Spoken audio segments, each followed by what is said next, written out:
Hi!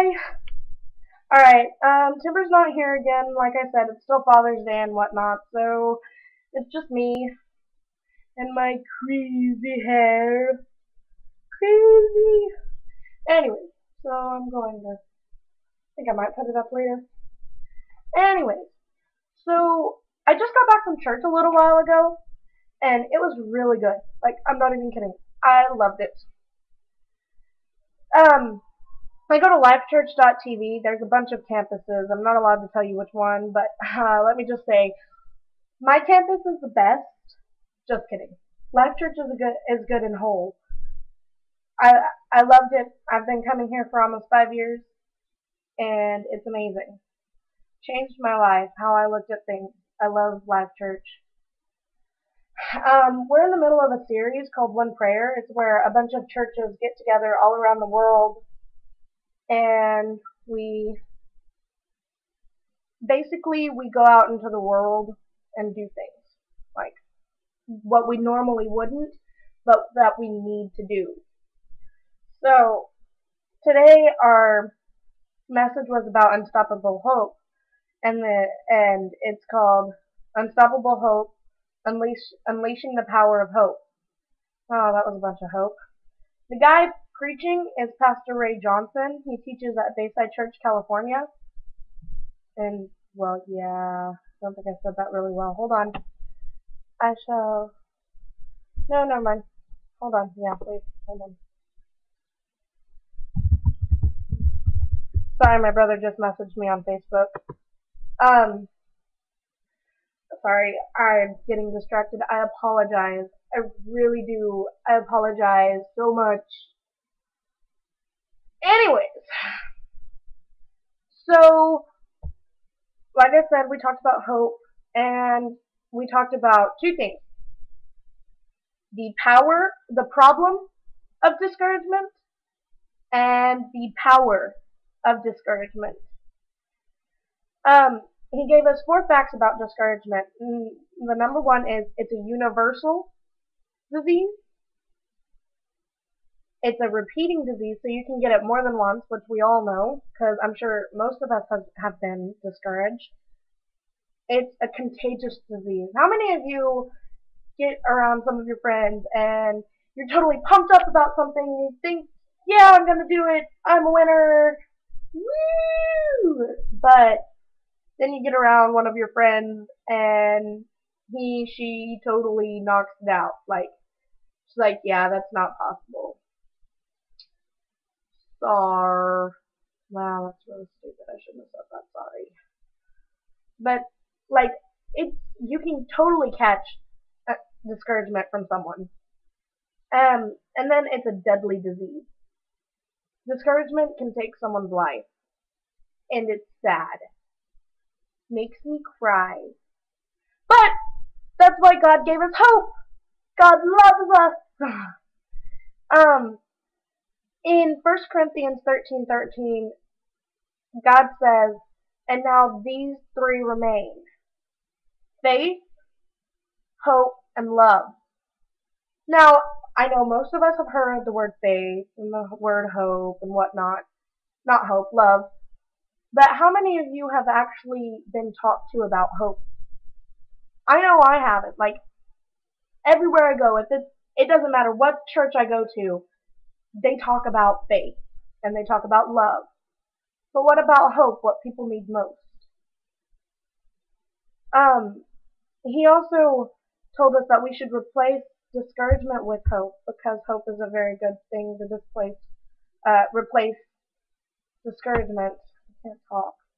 And in Nehemiah 2:17 it says, then I said to them, you see the trouble we are in. Jerusalem lies in ruins, and its gates have been burned with fire. Come, let us rebuild the walls of Jerusalem, and we will no longer be in disgrace. So, Jerusalem had been attacked by King Nebuchadnezzar. Yeah. Kind of like from the VeggieTales video. And he sings, the bunny, ooh, I love the bunny, the bunny. Okay, anyways. Yeah, I watched VeggieTales. Anyway, King Nebuchadnezzar basically attacked Jerusalem, took the people, took them to Babylon, and then basically kept them there for 70 something years. Then at the end of those 70 something years, he said, "Okay, you can go on home. Go ahead, go home. We had fun. Hope you did too." So three groups of Jews. I don't mean anything by that. Okay, three groups of people that belong to Jerusalem. I was gonna say something. Three groups of people from Jerusalem went, but the first one was led by this guy with a name I can't pronounce. Sorry. Um, the stories in Nehemiah. Yeah, Nehemiah. Good stories. I'm sorry, I'm not very good with Bible names. Um, but they went back and they could have rebuilt the wall that protected them and rebuilt the home, but they didn't. They failed. Like they tried, but they failed. So they got all discouraged and they're like, oh, we can't do anything, 'cause we're stupid. Yeah, that's discouragement, guys. How many of you have that? Yeah, me too. Anyways, so Nehemiah is telling them, well, yeah, we're pretty disgraceful right now. Yeah, we suck. But if we can rebuild everything, we won't be disgraced anymore. We'll be number one. Number one. So the first thing is refresh your spirit. Yeah, all the time. I have to tell myself, like when I'm drawing and I totally fail, I have to go, well, Sheree, you can do it. You can do it next time. Yeah, you can do it. Yeah, you can do it. So I'm sorry for the little sermon, but I just felt like I had to do this. Then there's another one where Nehemiah says, when I heard these things, I sat down and wept.